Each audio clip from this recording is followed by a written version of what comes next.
My name is Christopher Tan and I'm a cookbook author and food scholar.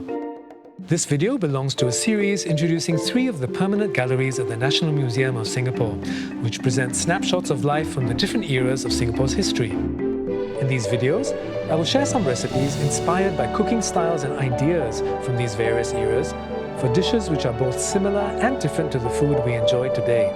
Keep watching to see me demonstrate how to prepare them so that you can try them at home as well.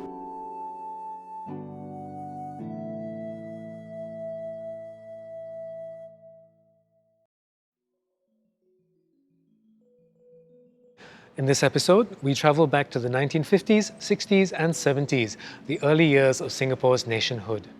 You may have been to the Growing Up Gallery on level 2 of the National Museum.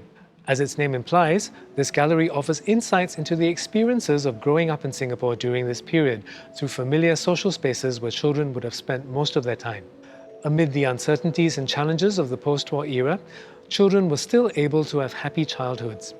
People learned to make creative use of resources and opportunities to improve their lives. Back then, many Singaporeans lived in kampongs, the Malay name for villages. Conditions were often poor, but this fostered a richness of community spirit known as gotong royong in Malay.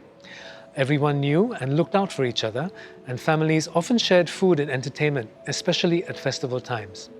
The kampong was a common space where children lived, played, and grew up together. Kampong dwellers had a strong sense of belonging, identity, and community. Today's recipe is a tribute to the inventive and economical dishes found in Singaporean cookbooks of the 1970s. It's an easy home-style version of Malay satay ayam cooked in a single pan instead of being char-grilled on sticks. If you grew up between the 1950s and the 1970s, you may remember eating satay at street hawker stalls or at the famous satay club at the Esplanade. Instead of having a separate peanut sauce on the side, my satay ayam goreng recipe is garnished with a sprinkle of crushed peanuts and served with the classic satay partners, pineapple, cucumber, and pressed rice such as ketupat, lontong, or lemang. Okay, let's get started. These are all the different ingredients that you'll need to make your own satay ayam goreng.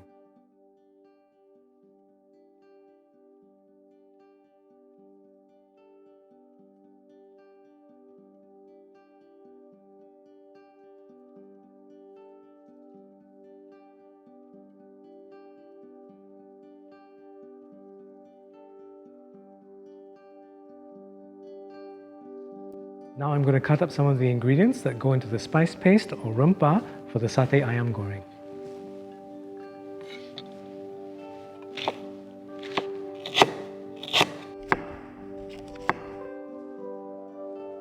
So I've cut up all my herbs for the rempah or spice paste for the satay ayam goreng. Now I'm going to grind the rempah or spice paste for the satay ayam goreng. In times past, and still today, traditional cooks would prefer to use a stone pestle and mortar to grind a rempah, but a bigger one than this small one from the National Museum. For the satay ayam goreng, we need the rempah to be very fine, so an electric grinder is perfectly all right.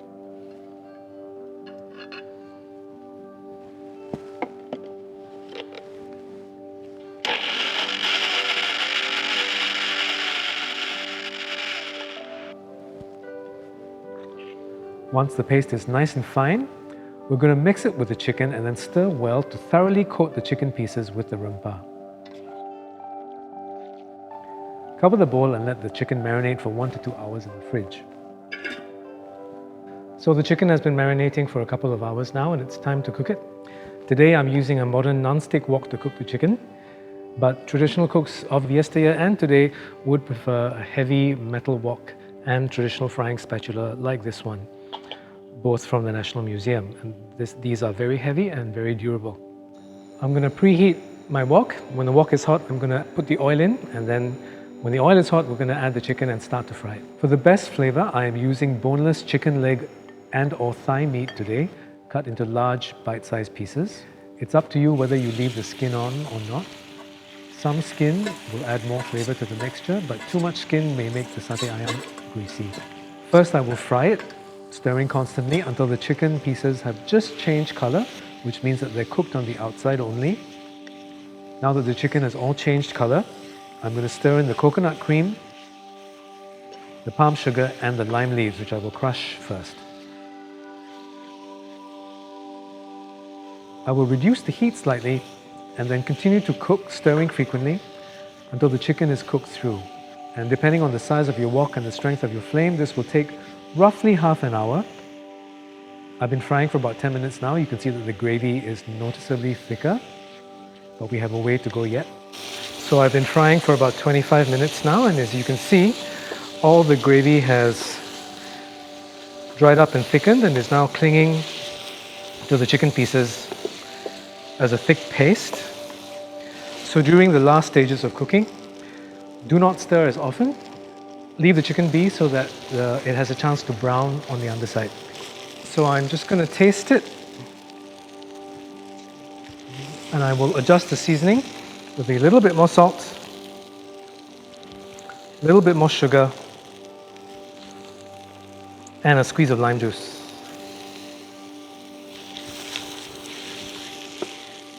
You need to balance the flavors of the spices with a little bit of acidity, but you also want that classic sweet, savory satay flavor to come across.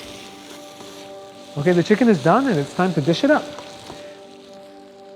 And of course, we're going to serve it with the classic satay partners, pineapple, cucumber, and pressed rice such as lontong, lemang, or ketupat.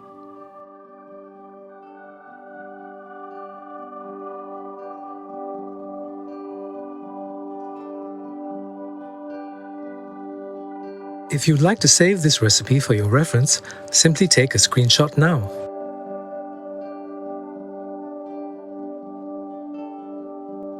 We hope you've enjoyed this video series, and we very much hope that these recipes for nangkatai, citrus barley water, and satay ayam goreng will find a good home in your own kitchen. We'd also love to see your pictures, so if you have some good ones, don't forget to tag us on social media or send us an email. We have a live session coming up very soon, so if you'd like to find out more and join us, do visit the web link below for more details. Happy heritage cooking!